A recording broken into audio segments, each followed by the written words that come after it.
Episode 58।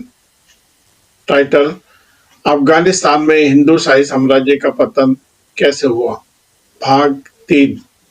कैसे उभरा गजनी का एक ऐसा लुटेरा शासक जिसने इतिहास की दिशा बदल दी। कौन था यह महमूद गजनवी? इसका अध्ययन हम पिछले एपिसोड में कर चुके हैं। बात आमजन की विशेष में आप सभी को रमेश अग्रवाल का नमस्कार।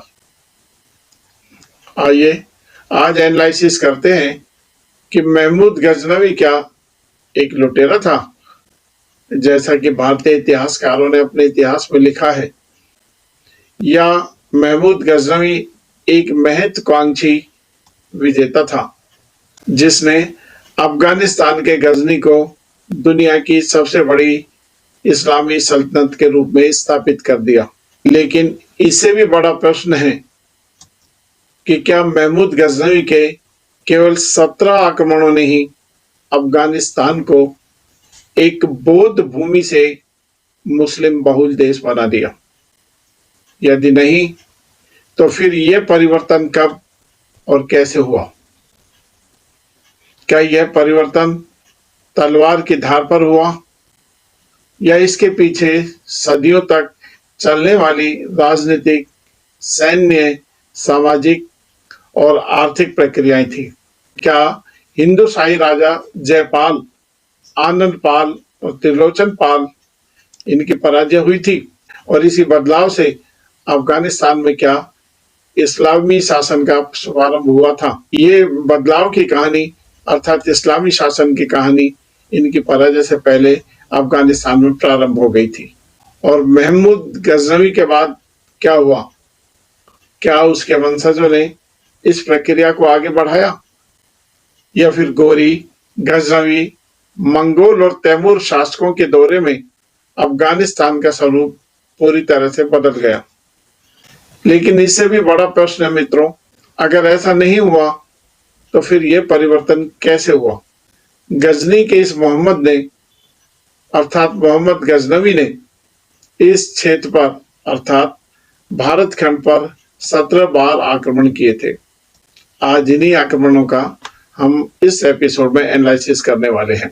इतिहासकारों के बीच छोटे बड़े अभियानों की गिनती को लेकर कुछ मतभेद हैं, लेकिन अधिकांश आधुनिक इतिहासकार मानते हैं कि महमूद गजनवी ने 1000 ईस्वी से 1027 ईस्वी के बीच भारत पर 17 प्रमुख आक्रमण किए।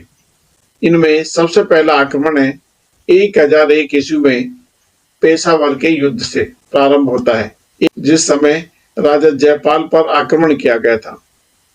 हिंदूशाही राजा जयपाल को इस युद्ध में पराजित किया गया। इससे उत्तर पश्चिम भारत की रक्षा व्यवस्था को बड़ा झटका लगा। दूसरा आक्रमण मोहम्मद गजनवी का 1006 ईस्वी में मुल्तान अभियान के रूप में आया। वहां मुल्तान में मोहम्मद गजनवी ने अपना प्रभाव स्थापित किया। 1008 ईस्वी में राजा जयपाल के पुत्र आनंद पाल के विरुद्ध वही हिंद में, जो कि अब पाकिस्तान में, युद्ध लड़ा गया। प्रारंभिक सफलता के बाद भी इस युद्ध में हिंदू राजा आनंद पाल पराजित हो गए। चौथा इनका युद्ध है 1009 ईस्वी में नगरकोट यानी कि कांगड़ा देवी पर आक्रमण। इस आक्रमण से कांगड़ा देवी के प्रसिद्ध मंदिरों और दुर्ग को लूटा गया। यहां से अपार धन संपत्ति लूटकर ये मोहम्मद गजनवी ले गया, इसलिए इसे गजनवी का लुटेरा भी कहा जाता है। 1011 से 1014 में मोहम्मद गजनवी ने थानेसर पर आक्रमण किया। थानेसर के प्रसिद्ध मंदिरों पर आक्रमण और लूटपाट की। 1018 में मथुरा पर आक्रमण किया। मथुरा के भव्य मंदिरों और मथुरा नगर को मोहम्मद गजनवी ने खूब लूटा। 1018 से 1019 ईस्वी कन्नौज पर आक्रमण। तत्कालीन प्रतिष्ठित नगर कन्नौज पर अधिकार कर भारी लूटपाट की।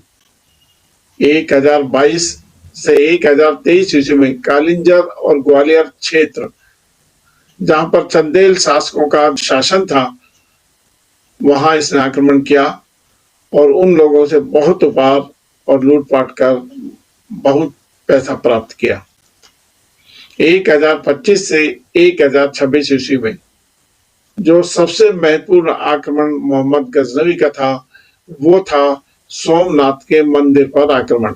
गुजरात के सोमनाथ मंदिर पर आक्रमण मोहम्मद गजनवी से सबसे क्रूर और आतंकवादी आक्रमण के रूप में देखा जाता है। इस आक्रमण में मोहम्मद गजनवी ने सोमनाथ मंदिर को, उसकी धन संपत्ति को खूब अच्छी तरह निर्दयता से लूटा और वहां जो भी इसके बीच में आया उसकी निर्दयता से हत्या कर दी गई और इसने उस मंदिर को लगभग ध्वस्त कर दिया।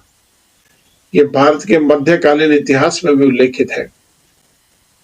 यही उसका सबसे चर्चित और ऐतिहासिक रूप से सबसे अधिक चर्चा में रहने वाला अभियान माना जाता है। 10वां आक्रमण मोहम्मद गजनवी का था 1027 ईस्वी में जाटों के विरुद्ध अंतिम अभियान।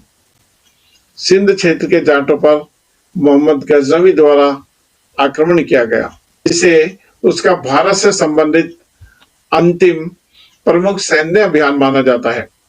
सबसे महत्वपूर्ण बात यह है मित्रों कि महमूद गजनवी का मुख्य उद्देश्य स्थायी रूप से पूरे भारत पर शासन करना नहीं था, बल्कि मोहम्मद गजनवी का उद्देश्य इन आक्रमणों में उसे जो भी धन संपत्ति इन मंदिरों में या जहां भी मिली उसे बहुत अच्छी तरह लूटा और ये लुटेरा इसको लूटकर गजनवी ले गया। उसने पंजाब के कुछ भागों को छोड़कर भारत के अधिकांश भाग पर स्थायी शासन स्थापित नहीं किया था। इसलिए गजनी के इस मोहम्मद को भारत के इतिहास में एक लुटेरे के रूप में देखा जाता है। मित्रों, जैसा कि हम पिछले एपिसोडों में देख चुके हैं कि रानी गांधारी महाभारत कालीन राजा धृतराष्ट्र की पत्नी थी पर और कौरवों की माता थी। हमारे बहुत कम लोग जानते हैं कि गांधारी राजकुमारी गांधार अर्थात वर्तमान अफगानिस्तान की थी और उनके भाई शकुनी भी गांधार के राजकुमार थे। इतिहासकार सामान्यतः प्राचीन गांधार का केंद्र वर्तमान पेशावर घाटी और पूर्वी अफगानिस्तान के कुछ भागों को मानते हैं। इससे यह स्पष्ट होता है कि आज के अफगानिस्तान और उत्तर पश्चिमी पाकिस्तान का एक बड़ा हिस्सा प्राचीन भारतीय सांस्कृतिक संसार से गहराई से जुड़ा हुआ था।